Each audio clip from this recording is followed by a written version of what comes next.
We should be excited for the new 2023 Nissan Z, and here's why.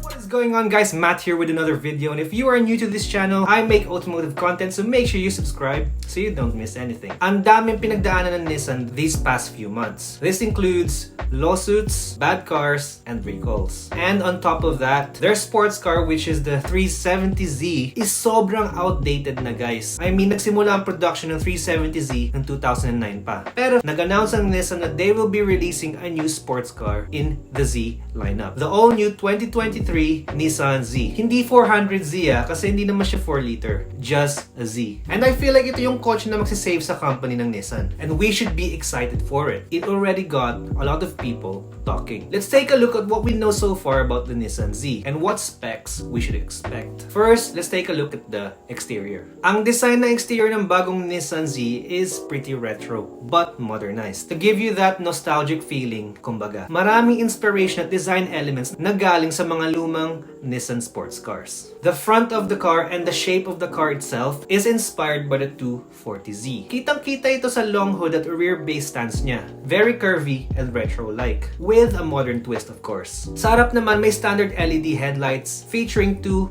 half circles. Styling trait na galing sa JDM only 240ZG ng 1970s. Ang roofline naman flows nicely from the nose to the more angled rear edge. Isa pang magandang design element ay yung flush-mounted door handles at thin rear hatch. Sa likod naman, yung fenders help direct airflow past the rear panel. And sa rear end naman, ang favorite part ko ng bagong Nissan Z ay yung 3D LED taillight signature na inspired by the 300ZX, one of my favorite sports cars. Yung much pricier performance Z variant naman would include a rear spoiler, while the front spoiler was developed with design cues from the Nissan GTR. And for the wheels, we can expect a set of 18-inch alloy wheels as standard, but 19-inch super lightweight raised forged alloys na nakabalot sa Bridgestone Potenzas will come with the performance trim package. As for the color naman ng Nissan Z, pwedeng mamili between 3 monotone exterior colors or a 2-tone exterior with a choice between 6 colors. And this will include the Cereum Blue, if I pronounced that correctly, and the Ikazuchi Yellow,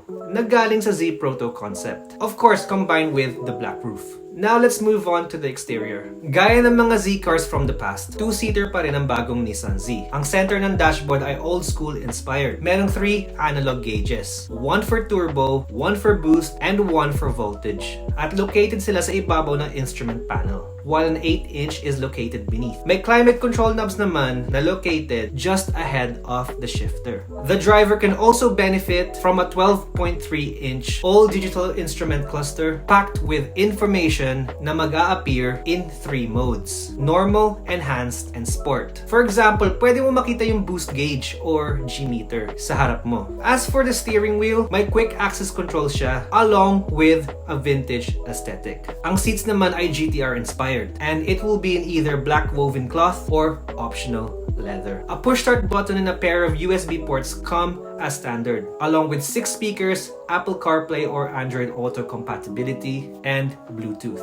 At may Wi-Fi hotspot din ang bagong Z, and an 8-speaker Bose audio system with active noise cancellation. You will have a choice of 3 colors for the interior accents: black, red, or blue. Pero ang special edition Z will include yellow interior accents and upgraded seat materials. So you're probably thinking, paano naman yung power? As far as we know, inside the hood is a 3-liter twin-turbo V6 na pareho sa Infiniti Q60 Red Sport, and it will produce roughly around 400 horsepower. Ang sabi ng Nissan ay 15% faster daw ito sa 370Z, basically 4 seconds faster. Power is sent to the rear wheels through a close ratio 6-speed manual gearbox or a 9-speed automatic with launch control and paddle shifters. May 2 transmission modes ito, standard and sport, which gives you a sportier driving experience and enhanced overall dynamics. Enhanced ang body rigidity, sabi ng mga engineers ng Nissan. It has an electric power steering and much wider front rubber for both variants para ma-boost yung cornering Gs up to 13%.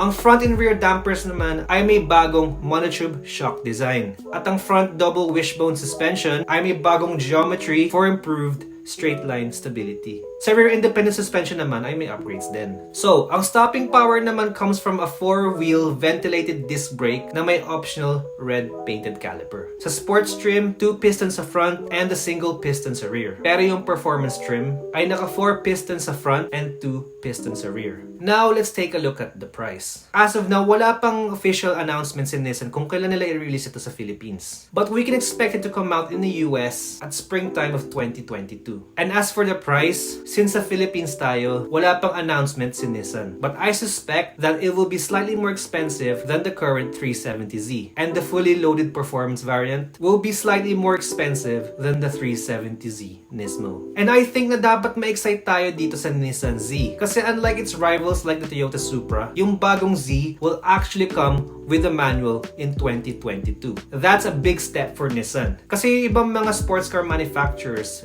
they don't really offer a manual option anymore, especially in 2021. But Nissan, on the other hand, they are still willing to give us the option of having a manual transmission with the new Nissan Z, regardless of what the market says. And that's a big, massive thumbs up for Nissan. Kasi hindi nila nakalimutan yung mga car enthusiasts na gusto ng brand new sports car na may manual. And alam ko it took a long time for the 370Z to have a proper successor. And now it's finally here. Well, it's coming soon. Yung combination ng retro styling inside and out, powerful engine, and advanced tuning makes the new Nissan Z worth the wait. So, ikaw, what do you think of the new Nissan Z? Excited ka ba para dito? Would you consider getting one? Comment mo below. Also, if you liked this video, magugustuhan mo din itong video na to where I talk about the different coupe sports cars you can buy here in the Philippines. And with that being said, thanks for watching, keep safe, and I'll see you on the next video.